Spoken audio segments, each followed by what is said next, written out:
Ever since the Titanic sank, people everywhere have been trying to figure out new ways to where it may have been possible to save more lives from the Titanic before she went down. Now, obviously, the easiest way to save more people from the doomed ship would be to simply fill all the ship's lifeboats up to their maximum carrying capacity. However, if this was done, it would only save around 1,200 or so. Don't forget the Titanic had somewhere around 2,200 people on board, so that still leaves roughly 1,000 people stranded on board the sinking ship. However, there is a theory out there that does suggest a way as to how it may have been possible to save everyone from the Titanic before she sank. This theory suggests that all they would have to do is simply turn the Titanic around after it hit the berg, go back to the iceberg that it hit, and then offload all of the passengers from the Titanic onto the iceberg. And then all the passengers could simply just stand on the iceberg until a rescue ship arrived. This theory does make sense upon first glance, because the leading cause of death that night was hypothermia from the freezing water. If they're standing on the iceberg, it may be a little cold, but they would survive, their bodies aren't submerged in freezing cold water. However, once you really start to examine this theory and you start looking at all the facts, well, it turns out that this is a really, really bad idea. And if this had been attempted, well, I think it would have led to a lot more lives lost on the night that the Titanic sank. Are you curious as to why? Well, that's what we're going to be talking about in today's video. I hope you enjoy.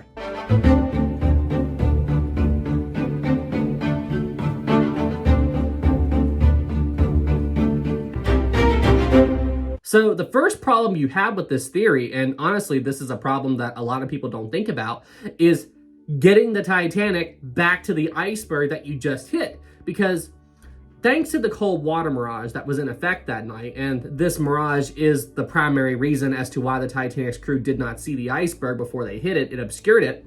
Well, this same effect would happen to the iceberg after the Titanic hit it. You see, not long after the Titanic struck the berg completely disappeared from view off of the Titanic's stern section. So that means that if the Titanic's crew did want to take the Titanic back to the iceberg, well, they would have to turn around and basically just look for it for a bit. And for every minute the Titanic's engines are running following the collision, well, the forward momentum of the Titanic would put even more pressure on the damage below the waterline, and this would cause even more water to make its way into the Titanic's hull. There's a term for this, and it's called forced flooding. Forced flooding is a big reason why the Lusitania sank so quickly, because it was traveling at high speed at the time of the torpedo strike. And it's also a big reason why the Britannic sank so quickly, because Captain Bartlett was trying to beach the ship and the forward momentum was forcing even more water into the hull.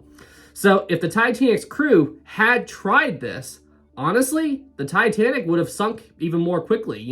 For every minute the ship's engines are running, that's more and more water that is making its way into the hull. Okay, so let's say, for the sake of argument, the Titanic's crew did turn the ship around and they were successful in finding the iceberg. Okay, now what? How do you get people from the ship onto the iceberg? Because even this is easier said than done.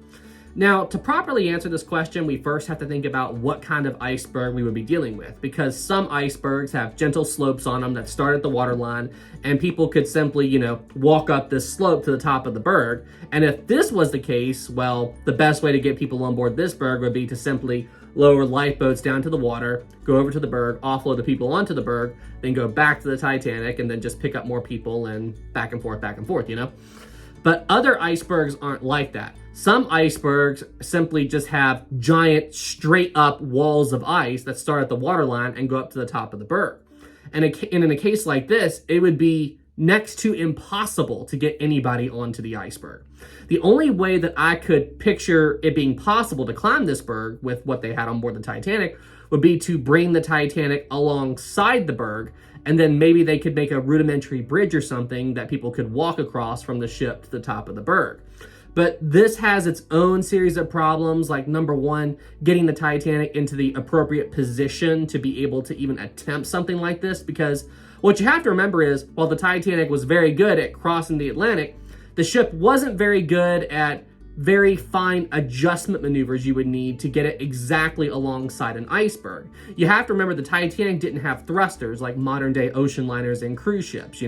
When the Titanic was in the process of pulling into port, they would use tugboats to help move the ship into the appropriate position. To try to pull this off in the middle of the Atlantic with an iceberg right there, it would be very challenging to say the least.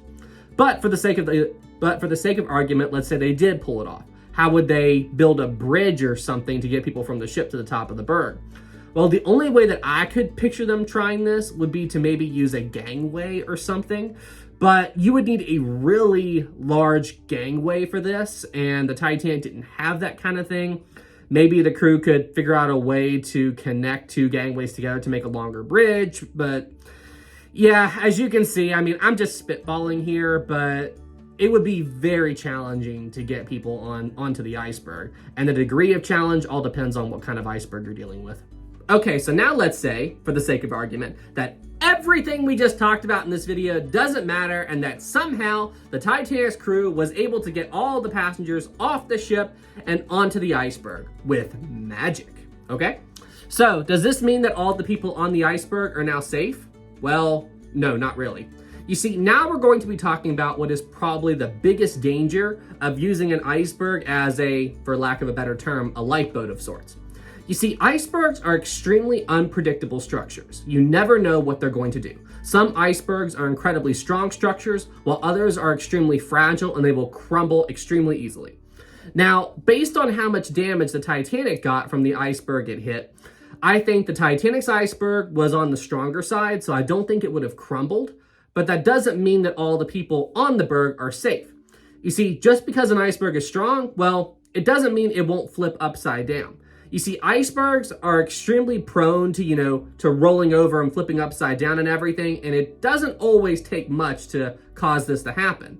And I have to think that the weight and the moving around of all the people on top of the iceberg, well, I think there's a really good chance that this could happen.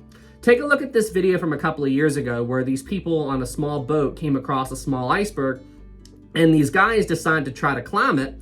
And just the weight of these two guys on this iceberg was enough to cause this entire iceberg to flip upside down, and it nearly crushed these two men. However, luckily they were able to get clear of it before the whole thing rolled over on them.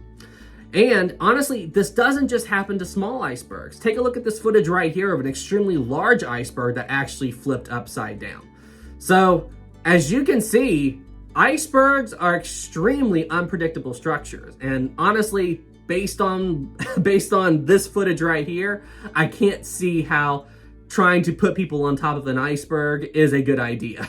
So yeah, as you can clearly see, trying to evacuate the entire population of a ship onto an iceberg really isn't a good idea, and I can't see any way that that would even have a shot at working out positively for anybody that was on board the Titanic on the night she sank. Too many things can go wrong.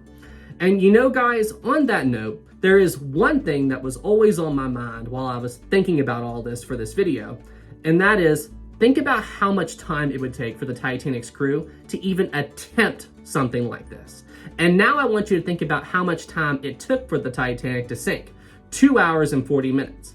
And with the Titanic's crew working that entire time to evacuate the ship, well, they only managed to get 18 of the ship's 20 lifeboats away from the Titanic before she sank. The last two boats had to be floated off, and they didn't get away from the Titanic unscathed. One got flipped upside down, and the other one got half swamped.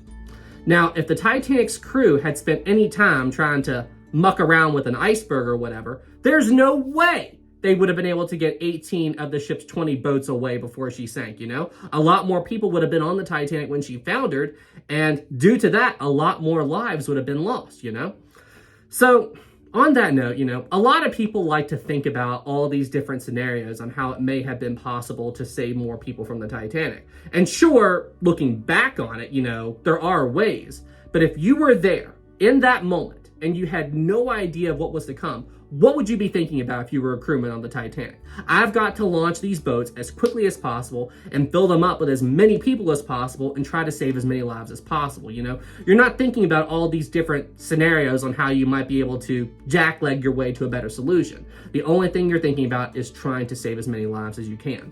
And with the Titanic's crew working with that mindset, honestly, for the most part, I think they did an incredible job that night. Some of the Titanic's crewmen made mistakes, sure, like Lightoller, but for the most part, I think the Titanic's crew did what many would consider to be the near impossible. By getting 18 of the ship's 20 boats away, and by working tirelessly, like the engineers below decks to keep the lights on, and the wireless guys to send out the distress signal, and the Titanic's officers and crewmen launching the boats as quickly as they could. They did the best job that they could. And I think that is something that none of us should ever forget. All right, everybody. Well, hey, that's it for this video. Thank you all so much for watching. If you enjoyed this video, please be sure to leave it a like. And if you're new here, please subscribe to the channel. Thank you guys so much. It really helps out a lot. And guys, I'm curious, ultimately, what did you all think of this video? Do you all agree with my conclusion? Was there anything that I missed with this discussion topic? Are there any discussion topics you'd like me to cover in the future? Please let me know in the comments below. All right, everybody. Well, hey, thank you so much for being here, and I'll see you in the next one. Have a great day, everybody. Special thanks to Titanic Honor and Glory for providing the sinking animation you saw in today's video. Please check out their work in the description below. Special thanks to my captain level Patreon supporter, Tammy Lee. Thank you so much for all the support.